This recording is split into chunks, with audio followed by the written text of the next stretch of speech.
Film ini berkisah tentang seorang mantan pemburu bayaran paling cerdas bernama Arthur yang memilih pensiun setelah berhasil menghabisi ratusan nyawa.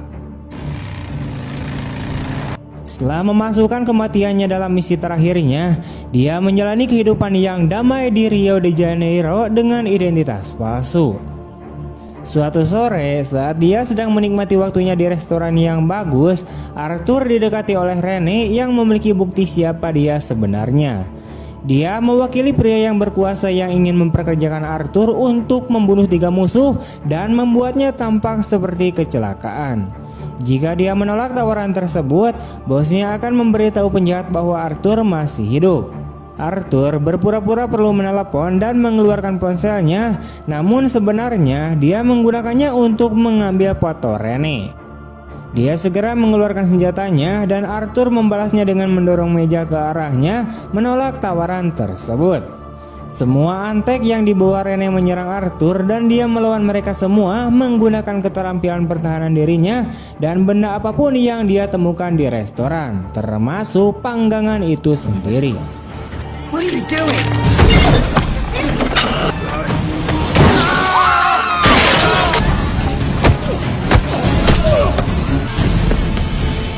Kemudian Arthur melompat ke atap tram yang lewat untuk melarikan diri.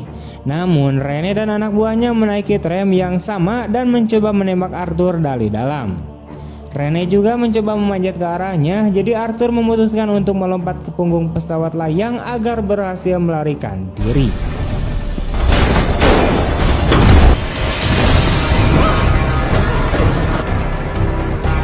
Sore harinya, Arthur kembali ke perahu tempat dia tinggal dan menemukan beberapa pria mencurigakan sedang memeriksanya. Dengan menggunakan remote control, dia kemudian mengaktifkan bom yang dia pasang jika terjadi keadaan darurat dan membuat kapalnya meledak, sehingga hal itu membunuh orang-orang tersebut. Setelah itu, dia pergi ke sebuah gudang lama tempat dia menyembunyikan semua peralatannya dan membakar paspor lamanya untuk menggantinya dengan identitas baru. Beberapa waktu kemudian, Arthur pindah ke Thailand dan teman lamanya bernama Mei mengembalikan gubuk lamanya. Di bawah lantai gudang atau gubuk, Arthur kemudian menyembunyikan lebih banyak senjata dan peralatan, jadi dia segera mulai meneliti Rene. Dia mengetahui bahwa dia bekerja untuk Ryan, yaitu penjahat berbahaya yang sangat dia kenal. Keesokan harinya, seorang wanita bernama Gina datang ke tempat Mei untuk meminta beberapa perlengkapan pen 3K. Mei melihat ada beberapa memar di tubuhnya, tetapi Gina menolak bantuan tambahan apapun. Saat malam tiba, Mei mendengar teriakan datang dari salah satu perahu dan menyadari bahwa Gina dianiaya dengan kejam oleh seorang pria bernama Frank. Mei kemudian meminta bantuan Arthur untuk memeriksanya. Saat dia sampai di perahu, Arthur kemudian mencoba menanyakan kabar Gina dengan baik, tetapi Frank menyerangnya. Arthur segera membela diri dan ketika Frank terjatuh, kepalanya secara tidak sengaja terbentur dan akhirnya mati.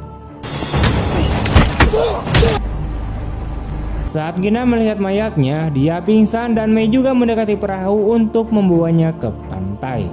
Sementara itu, Arthur melihat sekeliling dan menemukan pistol, paspor Gina dan telepon dengan fotonya sendiri. Lalu Arthur kemudian membakar perahunya. Saat Arthur kembali ke gubuk, dia kemudian membangunkan Gina dan bertanya apakah dia bekerja untuk Ryan sambil mendorongkan pistol ke arahnya. Gina mencoba melucuti senjatanya, namun Arthur dengan mudah mengalahkannya dan membuatnya berbicara. Ryan memang mengirim Gina, tetapi sebenarnya dia tidak ingin bekerja untuknya, tetapi Ryan memerasnya untuk melakukan hal ini. Dia seharusnya berperan sebagai korban yang tidak bersalah untuk mendapatkan perhatian Arthur, dan Frank terlalu berlebihan dalam perannya. Rencananya adalah mendekati Arthur lalu menelepon Ryan. Namun Arthur menolaknya melakukan hal itu, di mana dia akan memutuskan kapan orang-orang ini akan datang. Keesokan harinya, Arthur mengetahui bahwa Gina pernah menjadi bagian dari kelompok kemanusiaan yang menawarkan bantuan di Kamboja. Arthur bertanya kepada Gina apa yang dimiliki Ryan padanya, dan Gina menjelaskan bahwa dia mengelola tempat penampungan bagi para korban perdagangan manusia. Beberapa minggu yang lalu, seorang anggota staf menghilang dan 2 hari kemudian tubuhnya ditinggalkan di depan pintu rumahnya. Crane mengirimkan antek yang akan membunuh anak-anak jika Gina tidak mau melakukan misi ini untuknya. Belakangan, Arthur melihat sebuah perahu di dekatnya dengan orang-orang yang memandangi pantai. Mereka mungkin dikirim oleh Crane, jadi Arthur berjalan bergandengan tangan dengan Gina untuk membuat mereka berpikir misinya berjalan dengan baik. Mei menyadari hal ini dan menyatukan mereka melalui beberapa tradisi kuno Thailand di pesta yang dia selenggarakan. Dan Arthur serta Gina akhirnya bersenang-senang bersama. Sore harinya, Gina kemudian meminta maaf kepada Arthur karena telah melibatkannya dalam kekacauan ini. Arthur menjelaskan bahwa dia memahaminya karena dia juga seorang yatim piatu. Dia dijual kepada seorang gangster yang melatih tentara anak-anak dan Crane juga ada di sana. Saat Arthur melarikan diri, Crane tidak melarikan diri dan Arthur mengira mereka menyalahkan Crane atas kejadian tersebut dan kini dia ingin membalas dendam. Lalu Gina dan Arthur bersiuman dan menghabiskan malam bersama. Setelah itu, Arthur berjanji kepada Gina bahwa dia telah mengatur segalanya agar Gina bisa melarikan diri tanpa membahayakan anak-anak. Dia tidak akan melakukan pembunuhan yang diinginkan Crane, di mana dia hanya akan membunuh Crane sendiri. Arthur juga menghadiahkan jam tangan ayahnya kepada Gina, yaitu satu-satunya kenangan yang dia miliki tentang sosok ayahnya. Keesokan paginya, sekelompok polisi kemudian tiba di pantai, namun Gina mengenali salah satu dari mereka sebagai anak buah Crane. Arthur mulai melawan mereka, tetapi saat dia sibuk, orang-orang itu menculik Gina, sehingga Arthur tidak punya pilihan lain selain menerima pertemuannya dengan Crane.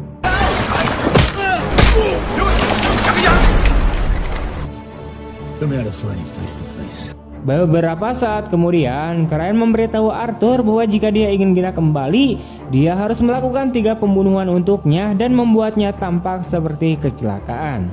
Yang pertama adalah Creel, yaitu pedagang senjata terkemuka di Afrika yang saat ini berada di penjara Malaysia. Crane juga memberinya pil yang harus dia telan setelah pembunuhan agar mereka dapat menemukannya. Saat Arthur bekerja, Gina kemudian disembunyikan di salah satu perahu Crane. Arthur kemudian pergi ke Malaysia dan mulai meneliti penjara tersebut yang terletak di atas tebing dan dikelilingi oleh perairan yang dipenuhi hiu, sehingga mustahil untuk menyelinap masuk. Dengan sebuah rencana, Arthur kemudian membeli beberapa bahan peledak yang kuat yang dia sembunyikan sebagai mengunyah dan beberapa pengusir hiu yang ia masukkan ke dalam kaleng krim kulit dan menyembunyikan kapsulnya di dalam rokok. Terakhir, dia membuat identitas palsu dan menyamar sebagai penjahat terkenal. Begitu Arthur mulai berjalan di jalanan Malaysia, dia kemudian dikenali dan akhirnya ditangkap. Di penjara, petugas penerima tamu tidak menyadari ada yang aneh dengan barang-barangnya dan membiarkan mereka menyimpannya.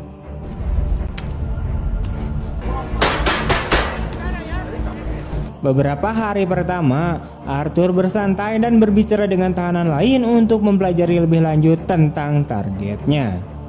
Creel menyuruh anak buahnya mengikutinya setiap saat karena banyak orang yang ingin membunuhnya.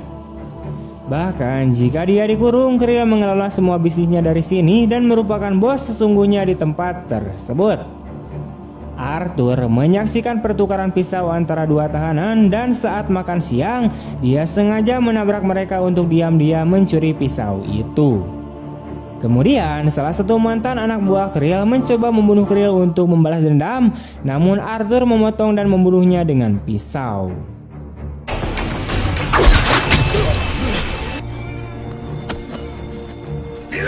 You're a good man.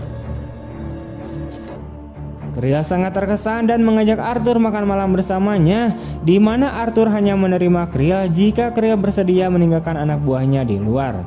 Anehnya, Creel menerima persyaratannya dan pada malam harinya, Arthur dibawa dari selnya untuk menemui Creel di gubuk pribadinya.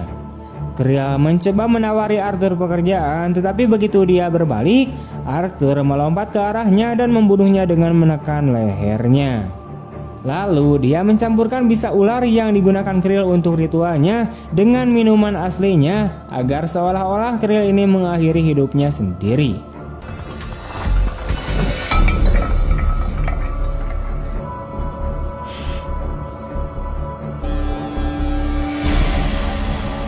Para penjaga di luar semakin curiga, namun Arthur menempatkan jenazahnya dalam posisi berdoa sehingga para penjaga mengira diamnya demi agama. Setelah itu, Arthur menaruh permen karet di dinding penjara untuk membuat lubang. Lalu dia menelan pil tersebut, membalut dirinya dengan pengusir hiu dan melompat ke dalam air sebelum polisi dapat menangkapnya. Here he comes. Sementara itu, anak buah Krain menunggunya di perahu nelayan dan Arthur berhasil melarikan diri dengan selamat. Krain kemudian melakukan panggilan video untuk membuktikan Gina baik-baik saja dan memberikan Arthur target keduanya, yaitu Adrian Cook, yaitu seorang pedagang manusia yang tinggal di Australia. Beberapa hari kemudian, Arthur menyelidiki targetnya. Dia mengetahui bahwa kediaman Cook tidak dapat ditembus, namun dia juga memiliki kolam cantilever yang menjorok ke atas jalan. Arthur menyewa helikopter untuk mempelajari bangunan tersebut dari jauh, lalu ia berpura-pura tertarik dengan salah satu apartemen di dekat rumah Cook. Saat maklar barang tak bergerak mengantarnya berkeliling, Arthur menelepon ponselnya untuk mengalihkan perhatiannya dan dia memotret kunci apartemen agar dia bisa membuat duplikatnya. Terakhir, dia menggunakan bahan kimia berbahaya untuk membuat bahan peledak kecil namun kuat yang dapat memecahkan kaca dan membuatnya tampak seperti pecah karena tekanan.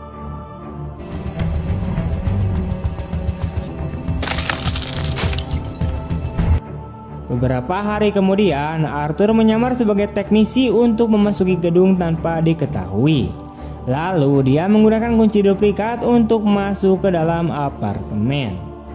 Dengan menggunakan peralatan canggih, Arthur keluar melalui jendela dan memanjat gedung hingga mencapai kolam.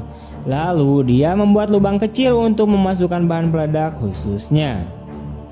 Cook saat ini sedang berenang dan dapat melihat Arthur, namun sebelum dia dapat memanggil penjaga, kacanya mulai retak. Arthur melompat dan meluncur ke bawah gedung untuk kembali ke apartemen, sementara kolam renang pecah dan Cook terjatuh hingga tewas.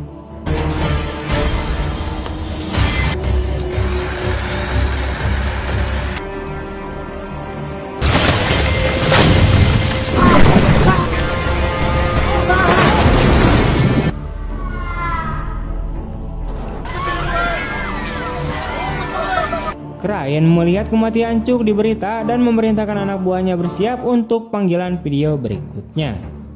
Gina menyadari mereka menyuruhnya duduk di dekat jendela yang menunjukkan nomor lambung kapal, jadi dia menggerakkan kameranya untuk meletakkan jendela pada bingkai. Saat panggilan dimulai, Gina mengangkat tangannya untuk menunjukkan jam tangan kepada Arthur sebagai cara agar dia melihat nomor tersebut. Segera setelah Antek mengetahuinya, dia kemudian mengakhiri panggilan, namun Arthur berhasil mendapatkan nomor tersebut dan menggunakannya untuk menemukan lokasi perahu. Kemudian Arthur membuat helikopter mengikuti perahu Krain dan dia melompat ke dalam air dengan tas penuh peralatan khusus. Setelah menyembunyikan tasnya di bawah perahu, Arthur menyelinap ke kapal dan mulai membunuh setiap orang yang ditemuinya.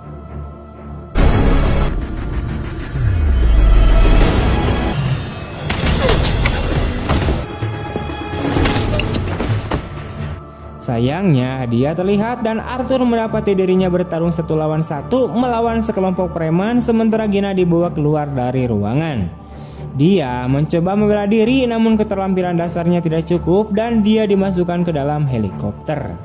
Arthur melompat ke arah salah satu penjaga dan mengambil granatnya untuk melumpuhkan preman yang mengejarnya sekaligus menggunakan orang itu sebagai tameng. Sayangnya, semakin banyak pria yang datang dan mengejarnya untuk menangkapnya.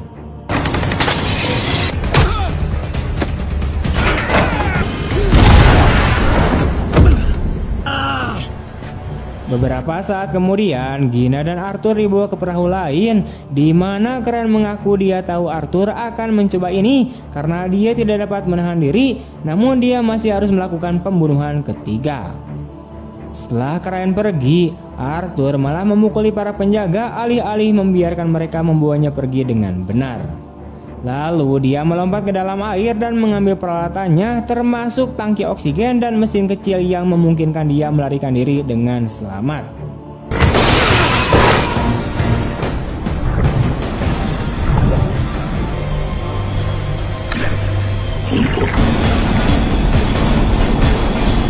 Beberapa hari kemudian, Arthur berada di Bulgaria di mana dia mendapatkan rincian pembunuhan terakhirnya yang bernama Max Adam, yaitu seorang pedagang senjata Amerika.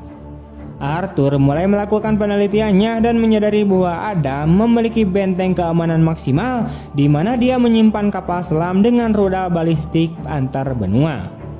Dia juga menyadari bahwa pembunuhan ini adalah upaya Krain untuk menyingkirkan semua pesaingnya dalam jual beli senjata yang membuatnya berpikir ulang. Beberapa waktu kemudian, Arthur menembak salah satu penjaga Adam dari jauh, lalu dia menyelinap ke atap rumah sakit untuk bersembunyi di helikopter darurat. Pilotnya kemudian terbang ke benteng Adam untuk memeriksa prajurit yang gugur, dan saat semua orang terganggu, Arthur berhasil memasuki gedung.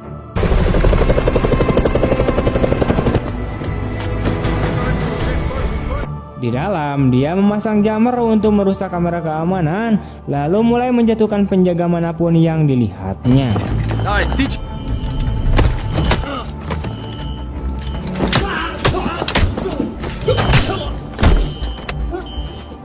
Segera gedung itu pun disiagakan dan para antek mengantarkan Adam ke ruangan daruratnya. Namun Arthur menunda mereka dengan membuat lift tidak berfungsi. Saat Adam sampai ke kamarnya, Arthur sudah menunggunya di sana. Call me when you know something. You're in the safe room, jack off. Ugly. Namun Arthur tidak menembak, malah menawarkan Adam untuk bekerja sama menjatuhkan Krain. Rencana Arthur dimulai dengan Adam yang memasukkan kematiannya sendiri. Beberapa waktu kemudian, Adam sedang memeriksa kapal selamnya dan saat dia berjalan di jembatan, sebuah bom tiba-tiba meledak.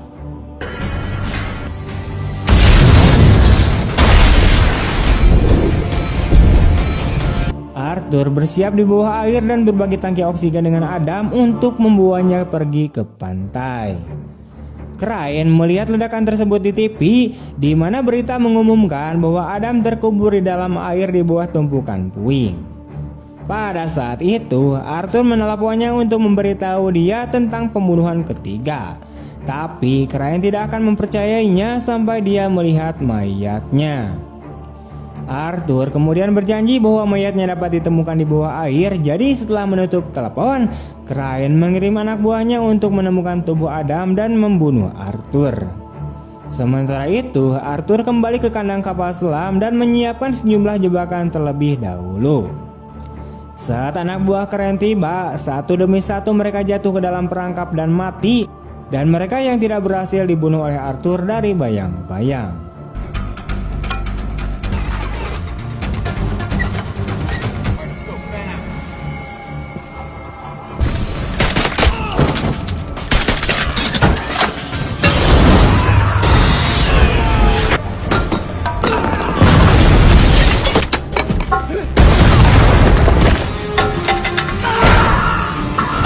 Krain menyadari Arthur akan mendatanginya dan menempatkan Gina di luar sebagai umpan.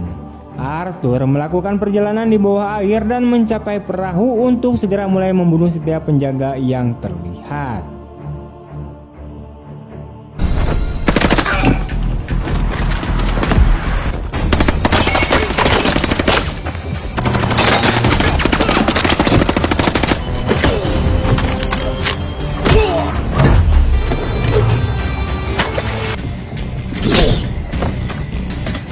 Sementara itu, Krain melihatnya di rekaman keamanan dan memerintahkan anak buahnya untuk membawa Gina kembali ke dalam tepat sebelum Arthur menghancurkan kameranya. Gina mencoba melawan penjaga yang menangkapnya dan berakhir dengan luka di perutnya. Selagi Arthur terus melawan para penjaga, Crane membawa Gina ke dalam dan mengaktifkan bahan peledak yang disembunyikan di dalam perahu.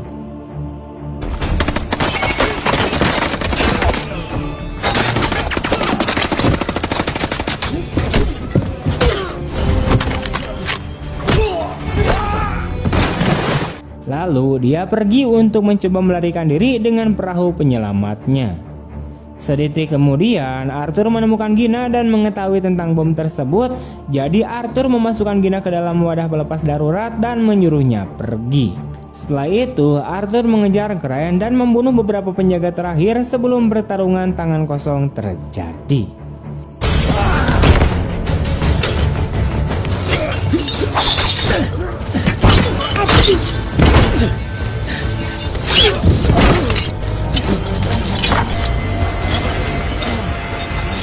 Crane meletakkan tangannya pada rantai jangkar dan menggunakannya untuk menangkap kaki Arthur. Tetapi Arthur memanfaatkan panjangnya dan menggunakannya untuk mengikatkan Crane ke perahu. Crane tertawa karena Arthur memakan waktu terlalu lama dan dia akan mati juga. Tapi Arthur tidak terlihat terlalu khawatir dan dia berlari ke dalam sebelum bomnya meledak.